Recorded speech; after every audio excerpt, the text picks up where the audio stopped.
بسم اللہ الرحمن الرحیم۔ السلام علیکم ورحمۃ اللہ وبرکاتہ۔ آج ہم ظہور دجال اور اس کے مختلف دعاوی کے متعلق بیان کریں گے، اور اس کے علاوہ دجال کی شعبدہ بازیاں کیا تھیں اور ایک عالم دین کا دجال سے مناظرہ۔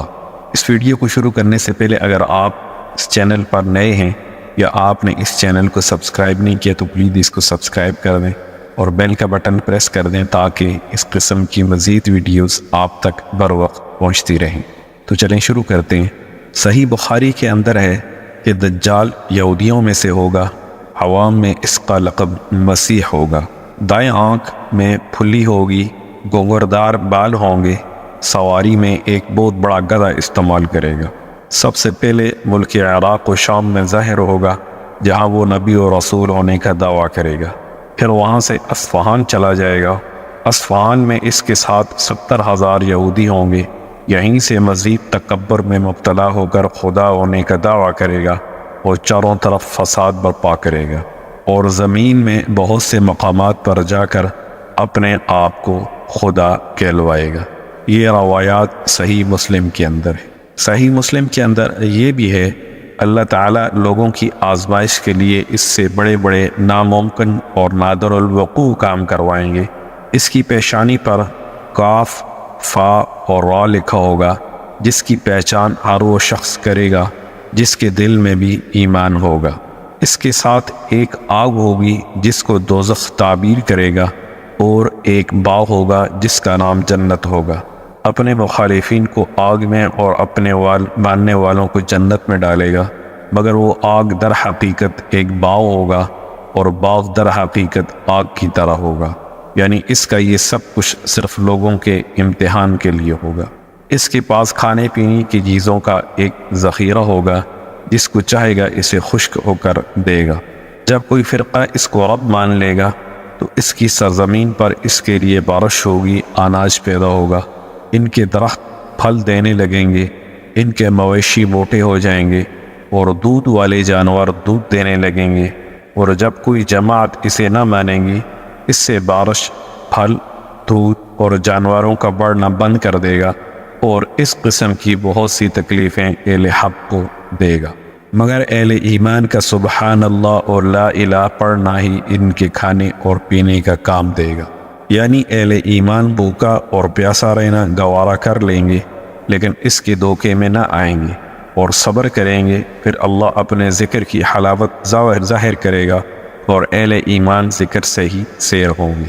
اگر دجال کی شعبدہ بازیوں کی بات کریں تو امام احمد بن حنبل رحمۃ اللہ علیہ نے نقل کیا ہے کہ اس کے نکلنے سے 2 سال تک پہلے ہی قحط رہ چکا ہوگا، تیسرے سال عین دوران قحط ہی میں اس کا ظہور ہوگا۔ زمین کے مدفون خزانے اس کے حکم سے اس کے ساتھ ہو جائیں گے۔ بعض آدمیوں سے کہے گا میں مردہ ماں باپوں کو زندہ کر سکتا ہوں تاکہ اس قدرت کو دیکھ کر میری خدائی کا یقین کر لو۔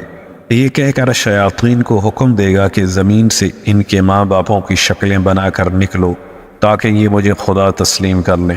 چنانچہ وہ ایسا ہی کریں گے، اور کتنے ہی لوگ اپنے ماں باپ کو سامنے پا کر اس کو سچا مان لیں گے اور گمراہ ہو جائیں گے۔ لیکن جن کے یقین اللہ کی ذات پر ہوں گے، اس نے فرمایا ہے کہ یحیی و یمیت، وہ اللہ ہی ہے جو زندہ کر سکتا ہے اور وہی مار سکتا ہے۔ فرمایا یوم نحشرہم جمیعا، ہم ہی انہیں قیامت کے دن زندہ کر کے جمع کریں۔ جن اہل ایمان نے کتاب و سنت کی تعلیم کے مطابق اپنے ایمان کو مضبوط کیا ہوگا، دجال کے بڑے بڑے کارنامے انہیں متاثر نہ کر سکیں گے، اور وہ ایمانداران تمام خلاف عادت کاموں کو شعبدہ بازی، شیطانیت اور گمراہی اور جادوگری کا نام دیں گے، بلکہ دیگر نشانیوں سے تعین کر کے کہیں گے کہ یہ دجال ہے، جس کے سب سے بڑے دھوکے باز ہونے کی گواہی ہمارے حضرت محمد صلی اللہ علیہ وسلم پہلے سے دے چکے ہیں۔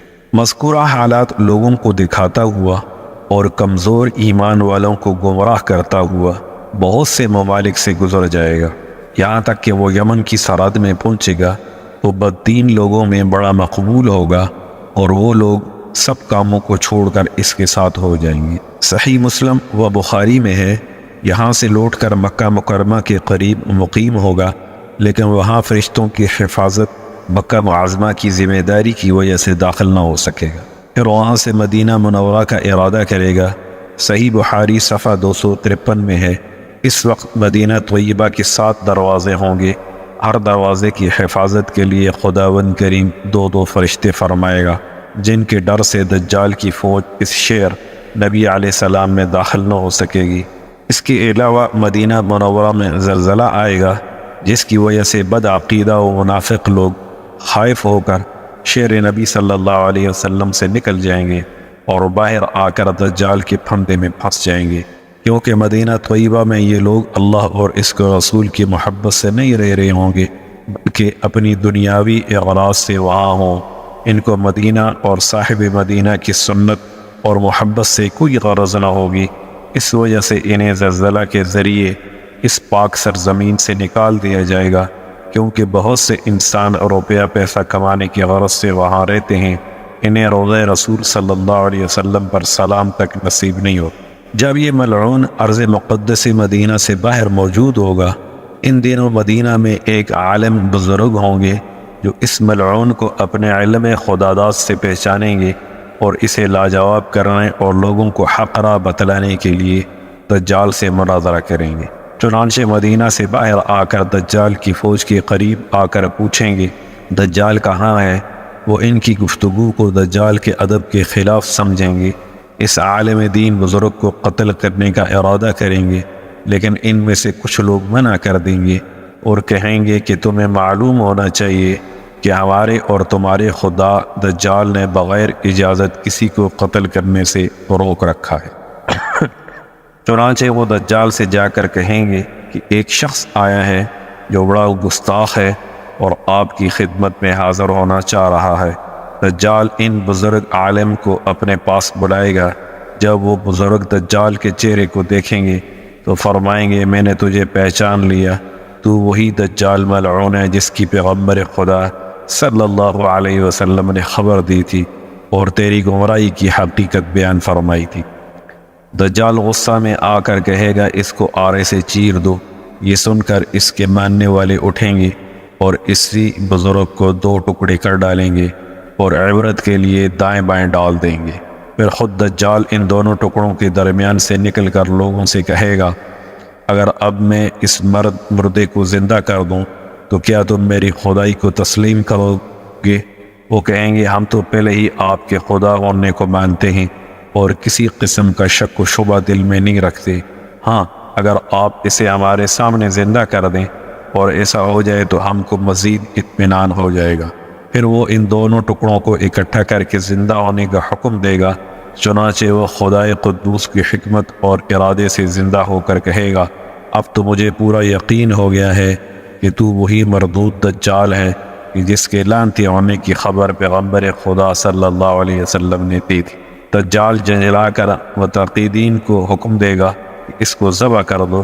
یہ سن کر اس کے مریدین آپ کی گردن پہ چھری پھیریں گے، مگر اس سے انہیں کوئی تکلیف نہ پہنچے گی۔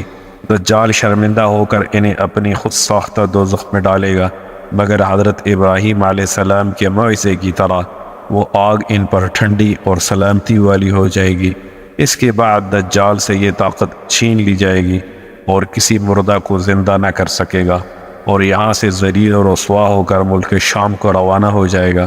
اس کے دمشق پہنچنے سے پہلے حضرت امام مہدی علیہ السلام دمشق پہنچ چکے ہوں گے اور دجال کے فتنے کو مٹانے کے لیے جنگ کی پوری تیاری اور ترتیب طے کر چکے۔